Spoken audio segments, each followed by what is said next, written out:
当来看，国内目前是停职的这个新竹市长高虹安呢，伊是涉嫌伫做立委的时阵诈领助理费。去年7月1审是照贪污的罪行，加判7当4个月。即马专案上诉，今仔日高等法院2审宣判撤销贪污罪部分，改照公务人员登载不实伪造文书的罪名，加判6个月，有通改纳罚金18万。这专案要通上诉。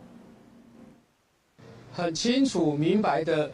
向全台人民说明了，高虹安市长没有贪污。我们也希望民进党政府已经把这个国家搞得四分五裂的同时，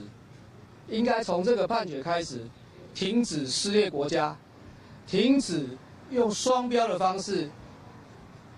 处理自己的政敌，停止用司法追杀的方式，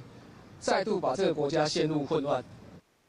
而这高院的判决呢，互外界讲做是大变盘。也若高虹安伊本人呢是真感谢高院合议庭认定伊是无贪污的，讲会依法来完成后这个庭事，继续来做市长。